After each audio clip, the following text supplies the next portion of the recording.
Karena itu saya minta kepala kepolisian yang masih aktif ya hadir di komisi ini. Jika saudara dapat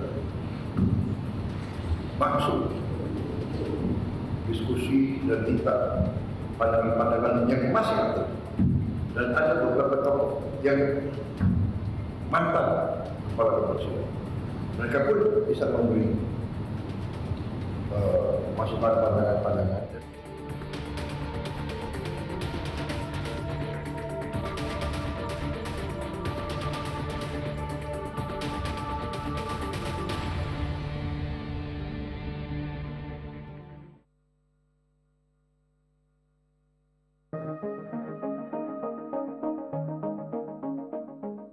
Setelah sekian waktu dinanti publik, Presiden Prabowo Subianto akhirnya melantik Ketua dan anggota Komisi Percepatan Reformasi Polri di Istana Negara pada Jumat lalu. Sejumlah harapan muncul dari sejumlah kalangan. Salah satunya datang dari sejumlah pakar hukum dan aktivis 98 saat menggelar diskusi di Universitas Kristen Indonesia Sabtu kemarin. Mereka menilai perlu penguatan tugas pokok dan fungsi Polri sesuai konstitusi, khususnya perbaikan personil kepolisian agar dapat menjaga penegakan hukum. Mantan kawan-kawan dulu meminta polisi keluar daripada TNI agar polisi menjadi memperkuat supremasi sipil, kita merasa terpanggil. Ini harus kita perbaiki dan kita harus apa yang bisa kita membuat ya kita coba menggali pemikiran-pemikiran positif. Sementara itu, Presiden meminta ada laporan secara terbuka dari Komisi Percepatan Reformasi Polri kepada dirinya setiap 3 bulan. Ia juga menegaskan, Presiden tak akan membatasi masa kerja. Hal itu diperlukan sebagai evaluasi terhadap institusi Polri. Tapi saya minta, mungkin tiap 3 bulan dalam laporan kita ketemu dengan saudara melaporkan apa yang sudah saudara kumpulkan. Sementara itu, saat rapat perdananya pada siang lalu di Mabes Polri, Tim Percepatan Reformasi Polri membahas mekanisme kerja Tim Reformasi Polri yang rencananya akan mengadakan pertemuan rutin setiap hari Kamis. Selain itu, tim juga akan mengadakan diskusi terbuka dengan berbagai elemen, mulai dari mahasiswa, LSM, dan Ormas. Ketua Tim Percepatan Reformasi Polri, Jimli Asidiki mengatakan, jika dalam 2 hingga 3 bulan mendatang akan mengeluarkan rekomendasi yang akan disampaikan ke Presiden dan Kapolri. Nah, hari ini kami membahas mengenai cara kami bekerja selama 3 bulan. Harapannya selama 3 bulan nanti kita akan melaporkan, merekomendasikan kebijakan-kebijakan yang perlu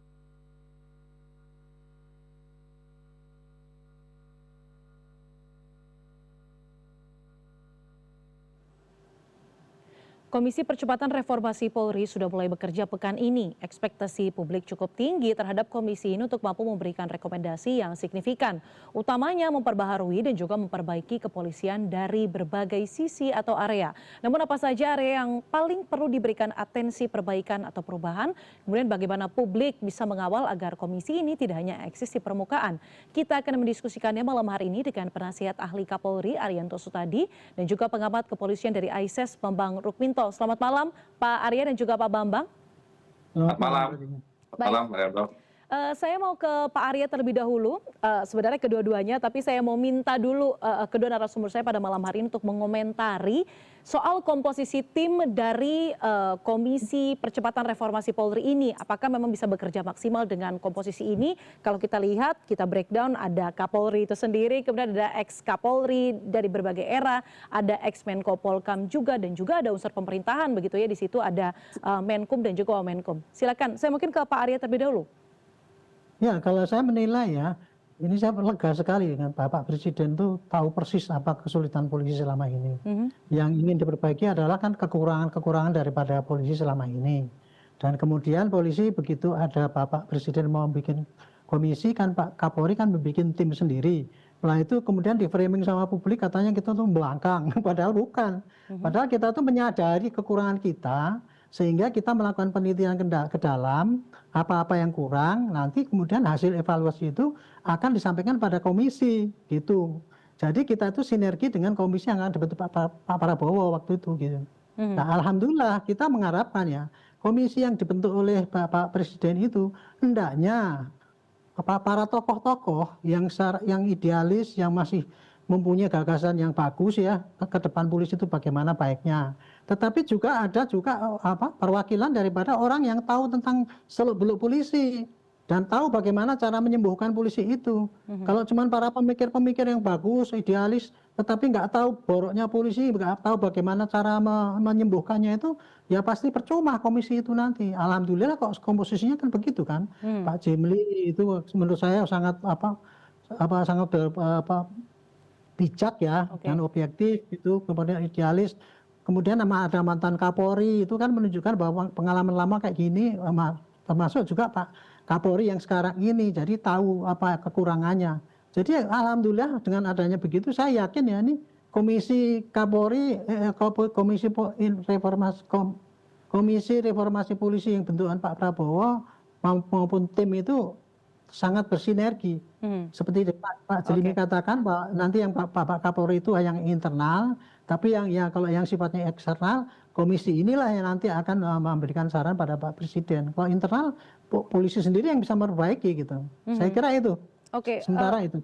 Saya beralih ke Pak Bambang. Pak Bambang, kalau menurut Pak Arya kan ini rasanya komposisinya pas. Ada mereka yang tahu seluk-beluk, ada mereka yang juga sudah pernah menjalani pucuk pimpinan Polri sehingga tahu borok-boroknya atau hal-hal yang harus diperbaiki. Tapi menurut Anda komposisinya seperti apa? Apakah akan bisa memberikan rekomendasi yang signifikan atau justru menurut Anda syarat dengan tarik-menarik kepentingan?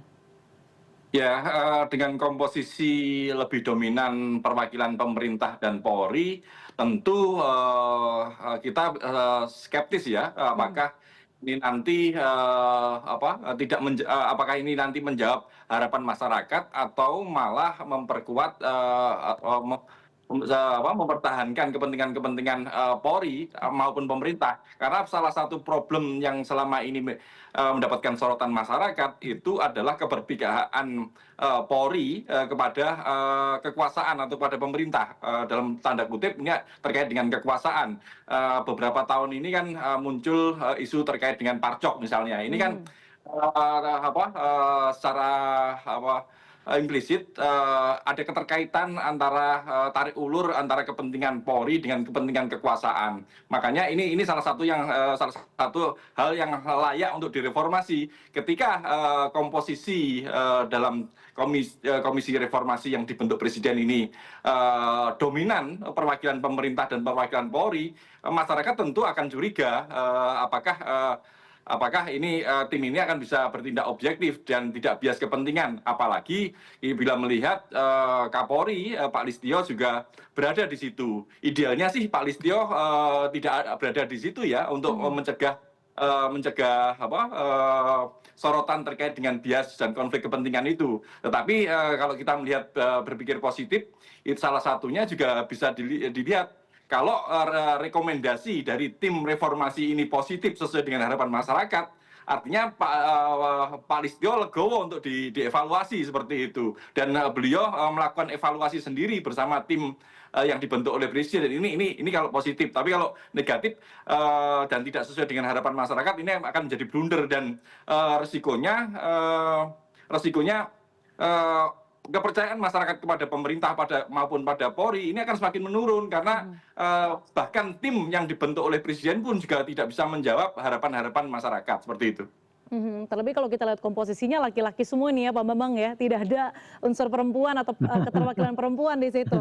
Tapi tentu memang yang diutamakan adalah bagaimana kapabilitasnya. Nah tapi saya mau menggarisbawahi satu kalimat yang cukup menarik dari Pak Bambang begitu ya. Kalau kita kaitkan salah satu pesan ketika Presiden Prabowo melakukan rapat perdana begitu dengan tim bentukannya, itu memang adalah soal transparansi. Nah hal ini juga yang tadi dikhawatirkan dengan adanya Kapolri di situ, ya apakah ini akan bisa berjalan dengan baik, sementara yang dievaluasi di dalam, karena kan orang biasanya perubahan itu biasanya didorong dari luar begitu. Nah untuk bisa menjaga transparansi dan konflik kepentingan ini menurut Anda Pak Bambang, apa sih yang harus dilakukan oleh tim ini supaya publik tetap percaya begitu dengan tim bentukan Presiden ini? Ya, kalau Presiden menyampaikan bahwa tenggat waktu awal itu 3 bulan, ya harusnya tidak terlalu lama, dan tim ini harus selalu melakukan update terkait dengan apa yang dilakukan sehingga masyarakat tahu progres apa yang sudah diperbuat dan langkah-langkah strategis apa yang akan dilakukan. Ya. Karena kalau hanya sekedar mendengarkan masukan-masukan, sebenarnya problem di kepolisian itu kan semuanya sudah tampak gitu loh, apa sih terkait dengan isu multifungsi Polri misalnya, ketika personel Polri berada di luar struktur, terus kemudian terkait dengan perilaku yang masih banyak pungli, kemudian masih perilaku, terus kemudian terkait dengan kurikulum yang juga tidak kurikulum pendidikan yang masih jauh dari harapan. Banyak hal sebenarnya, hal-hal seperti itu sudah ada di media maupun di kritik-kritik itu sudah ada, tinggal bagaimana langkah-langkah strategis apa yang ditunggu oleh masyarakat dari tim ini seperti itu. Pak Arya, saya meminta Anda komentari soal adanya Kapolri di situ. Memang plusnya adalah menambah sinergitas begitu ya. Tetapi kalau dilihat perubahan yang kalau memang ingin ada perubahan signifikan kan tentu harusnya orang yang dievaluasi tidak berada di dalam supaya tidak ada banyak tarik-menarik kepentingan begitu. Tanggapan Anda Pak Arya silakan. Itu kan pemikiran secara teoritis ya. Kalau orang mau memperbaiki suatu itu orang dalamnya itu nanti takut nggak mau berubah, maka harus dirubah orang luar. Kalau saya lihatnya nggak begitu. Tujuan reformasi ini ya Pak Presiden itu melihat, Pak publik menuntut nih, polisi harus direformasi. Kenapa? Karena ada kekurangan-kekurangan. Nah itu tadi, kekurangan tadi yang disampaikan Pak Bambang itu tadi, itu baru secuil daripada kekurangan yang ada. Saya selama 3 bulan ini ya, saya rangkum dari semua para aktivis, para pakar mengatakan itu semua, kekurangan itu banyak sekali poinnya, ada 100 poin kurang lebih. Tapi kalau dikerucutkan menjadi paling tidak ada 7. 1, pelayanan polisi yang buruk, perilaku yang hedonis, kemudian tindakan yang cenderung represif, kemudian yang kurang pelayanan sikap militeristik yang masih tersisa, masih adanya pungli, kan gitu kan. Kemudian SDM yang kurang baik. Nah, jadi minimal ada 7 itu. Dan dari 7 itu kemarin oleh tim evaluasi itu sudah diantisipasi. Ini sebaiknya caranya adalah begini gitu ya Bu ya. Jadi kebanyakan yang internal itu sudah ada jawabannya dan itu kita wujudkan dengan petunjuk yang lebih praktis yang bisa dibaca oleh orang-orang di lapangan. Karena niat kami ya untuk memperbaiki polisi yang sekarang dianggap buruk itu kan adalah perbaikan orang-orang yang tampak oleh masyarakat, oleh anggota yang terdepan maupun pemimpin-pemimpin yang nggak bagus gitu ya.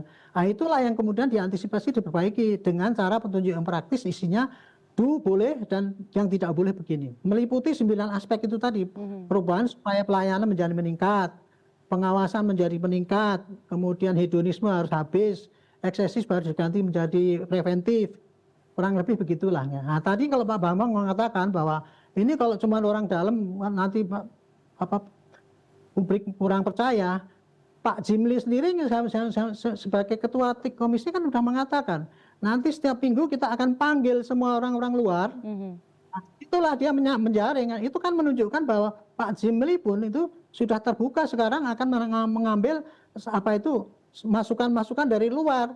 Itu sudah pengganti daripada kalau orang luar kan masukan dari luar tidak harus orang itu masuk. Misalkan Pak Bambang langsung menjadi tim komisi kan nggak perlu.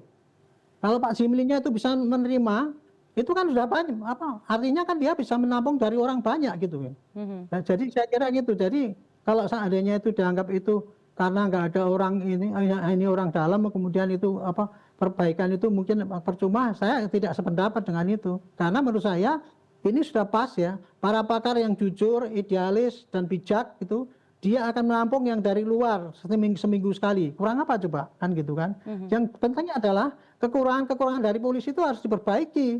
Kalau saya tadi sampaikan ya, sudah ada 7 poin, kemudian nanti yang kurang, yang keluar misalkan posisi Polri, kok bisa jadi sering parcok dan sebagainya, itu mungkin butuh keputusan yang ada di luar Polri kan. Nah itulah nanti yang mungkin dari Pak ini komisi ini akan lapor pada Presiden, Pak ini supaya polisi itu tidak terlibat parcok harusnya begini, kurang lebih gitulah gitu mekanisme daripada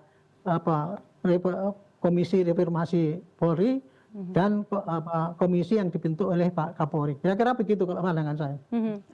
Terlebih karena memang pekan ini juga sudah terbentuk, artinya memang komposisi sudah mungkin tidak bisa kita olah lagi begitulah ya. Tetapi bahwa tadi disampaikan ada juga sebenarnya peran pihak luar dengan seminggu sekali misalnya beraudiensi dengan mereka yang berada di dalam. Nah tapi kalau bicara juga soal reformasi Polri begitu ya, ini kan sebenarnya bukan kali pertama kata atau frasa ini digaungkan. Sudah sejak 98 sudah ada intensi untuk mereformasi Polri begitu. Tapi kalau bicara soal reformasi yang sekarang, makanya namanya percepatan reformasi Polri, saya mau ke Pak Arya. Bagaimana membangun kepercayaan bahwa memang reformasi Polri ini berbeda dengan slogan-slogan reformasi Polri yang sebelum-sebelumnya, bahwa memang Polri akan benar direformasi begitu? Ya, baik, terima kasih. Jadi gini, reformasi polisi itu udah mulai tahun 2002 dulu Bu ya. Ketika kita itu dipisahkan dari ABRI. Dulu itu titik pokoknya adalah polisi harus keluar dari ABRI, jangan seperti militer, kemudian jadi polisi sipil ya. Polisi yang bisa demokratis, yang menghargai HAM, yang humanis, yang kemudian melayani masyarakat, bukan sebagai penguasa. Kira-kira dulu itu targetnya. Nah, sejak itu polisi dulu mengatakan reformasi. Ada 3 bidang. Satu, strukturnya direformasi, instrumentalnya direformasi, dan kulturalnya gitu. Nah, untuk instrumental dan kultural struktural itu selama 20 tahun ini sudah lumayan, sudah berubah ya, dan sudah memadai. Tetapi untuk kulturalnya ini yang belum bagus. Karena apa? Ternyata setelah 25 tahun yang dulu diharapkan polisi itu tidak militeristik sekarang masih ada. Kan gitu kan? Masih eksesif sekarang masih ada, walaupun tidak semuanya gitu ya. Kemudian pungli masih ada. Itulah yang kira-kira sekarang ini dengan kemarin itu ya, kita Oktober kemarin itu mendapat rapot jelek ya, karena itu juga menurut saya rapot jelek itu ya terlalu dipaksakan. Karena apa? Demo kemarin itu menimbulkan korban 10 orang, itu dianggap itu karena kebrutalan polisi. Padahal kan tidak situ. Yang meninggal kemarin itu 10 orang itu kan bukan karena kebrutalan polisi, tapi akibat daripada tindakan anarkis. Ada salah satu orang yang kepritas itu ya. Itu pun masih diselidiki. Apakah itu betul-betul kepritas atau itu memang sengaja dibikin kayak gitu, digaduh. Itu ya. Oke lah, polisi tidak akan menolak bahwa selama ini kulturalnya kurang bagus. Disitulah poin-poin itulah yang kemudian sekarang kita berjanji pada publik akan kita rubah, kita perbaiki. Nah, salah satu kemarin ini tim yang dibikin oleh Pak Kapolri kemarin tuh, kita sudah menganalisis Bu, semua kritik-kritik yang tadi 9 poin itu kita jabarkan apa saja yang dimasukkan gitu. Misalnya contohnya kalau dulu polisi itu kan melayani unjuk rasa, kalau dulu tuh seakan-akan jadi musuh, harus sekarangnya jadi bersahabat. Contohnya kayak gitulah. Nah, itu sudah kita tuh jabarkan di dalam buku petunjuk praktis di lapangan. Pak Arya, saya izin potong sedikit. Apakah memang hal-hal yang tadi Anda sebutkan tadi, seperti misalnya buku Do and Don'ts itu memang tidak pernah dibuat sejak 2002 dan ini merupakan terobosan baru sehingga bisa kita katakan reformasi Polri pada saat ini lebih serius ketimbang yang sebelum-sebelumnya misalnya?